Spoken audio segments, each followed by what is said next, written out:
Hello everyone, welcome back to the channel.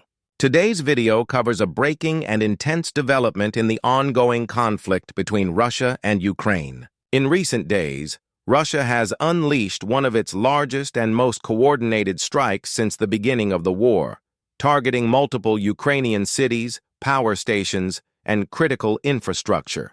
But what followed shocked the world. Ukraine's response was instant, calculated, and incredibly brutal. This is not just another battle update. It's a look into how both nations are escalating their strategies and what this might mean for the future of the war in Eastern Europe. Russia's latest strike came as a surprise in both its scale and precision.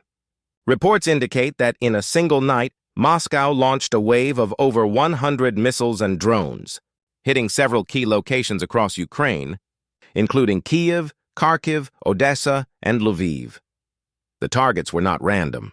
Intelligence suggests that Russia focused primarily on Ukraine's energy grid, command centers, and logistics hubs, attempting to cripple the country's ability to sustain both military operations and civilian life as winter approaches. The Russian Ministry of Defense claimed it was a retaliatory strike, citing alleged Ukrainian drone incursions into Russian territory. However, Ukrainian officials quickly dismissed that justification, calling it another deliberate attempt to break civilian morale through terror. The attack showcased some of Russia's newest weapons, including updated versions of the Kaliber cruise missile and the Kinzhal hypersonic missile, which can travel at speeds over Mach 10. The intent was clear: to overwhelm Ukraine's air defenses with sheer volume and speed. Explosions rocked several major cities, lighting up the night sky as emergency sirens wailed across the country.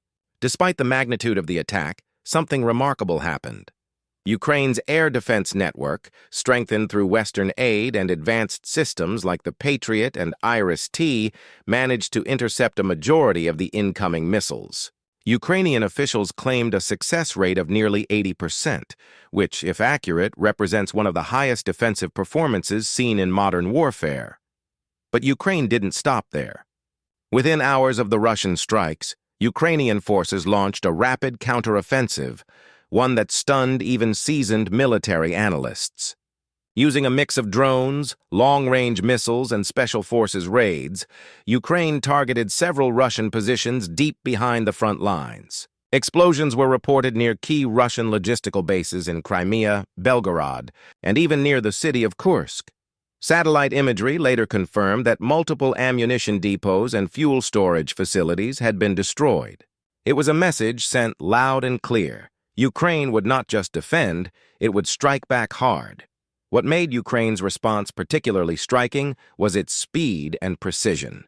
Experts believe that Ukraine had anticipated a large-scale Russian offensive and had pre-positioned drone teams and intelligence assets. This allowed them to respond within hours, hitting valuable targets before Russia could even assess the success of its initial assault. This marks a significant evolution in Ukraine's strategic capabilities, demonstrating not only resilience but also increasing offensive sophistication. One of the most impactful moments came when Ukrainian drones hit a Russian airfield believed to house Tu-95 bombers, the same aircraft used to launch missile strikes on Ukrainian cities. The strike reportedly damaged several aircraft and forced Russia to relocate its bombers further east. This bold move symbolized Ukraine's growing reach and confidence, showing that no target was beyond their capability. The use of long-range drones, many believed to be domestically produced, has become a cornerstone of Ukraine's asymmetric warfare strategy, allowing it to offset Russia's numerical advantage with innovation and precision. As images of burning infrastructure and intercepted missiles flooded global media, both sides began framing the events to their advantage. Russia portrayed the assault as a necessary act of deterrence, accusing Ukraine and NATO of escalating the conflict through continued military support. Meanwhile, Ukraine framed its counterattack as a symbol of national defiance and technological progress. In Kyiv, President Volodymyr Zelensky stated that Ukraine would not be intimidated, declaring that every missile Russia fires will only strengthen our resolve and our defenses. His message resonated widely across Europe and North America, reinforcing Western support at a time when war fatigue is beginning to set in among Ukraine's allies. From a military standpoint, this exchange reveals how the war has entered a new phase, a technological arms race where drones, precision missiles, and AI-driven targeting are redefining the battlefield. Ukraine's ability to adapt so rapidly to Russian tactics underscores how much it has evolved since the early days of the invasion. In 2022, Russia's missile barrages often caused massive destruction with limited interception. Now, Ukraine's defense grid, bolstered by Western radar systems and training, is capable of countering hypersonic-level threats, a feat that few nations in the world could claim. But make no mistake, the human cost remains immense. Civilians across Ukraine once again found themselves sheltering in subway stations, hospitals operated on backup generators, and power outages swept through cities as engineers raced to restore electricity. Each missile may have been intercepted, but the psychological toll of living under constant threat is immeasurable. Meanwhile, inside Russia, citizens began witnessing the reality of war creeping closer to home as Ukrainian drone strikes reached previously untouched regions. For many Russians, this was the first time they saw explosions in their own cities, a reminder that the conflict is no longer distant. Geopolitically, this escalation has raised alarm across the international community. NATO officials have been monitoring the situation closely, concerned that Russia's large-scale use of advanced weaponry could signal preparation for a broader offensive. Meanwhile, reports suggest that Western nations are accelerating the delivery of additional air defense systems and long-range missiles to Ukraine. Germany and the U.S. have already announced plans to provide more Patriot systems, while the U.K. is reportedly increasing the supply of Storm Shadow missiles. Each new shipment represents not just military aid but a message of deterrence aimed directly at Moscow. Inside Russia, the strikes and Ukraine's swift retaliation have created internal pressure. Some Russian commentators and former military officials have openly criticized the Kremlin's strategy, arguing that massive missile attacks may damage infrastructure but fail to achieve meaningful battlefield progress. The Ukrainian counterstrikes, on the other hand, have reinforced the image of a nation that refuses to be broken. This ongoing back and forth of attack and response is not just about territory, it's about shaping global perception and sustaining morale.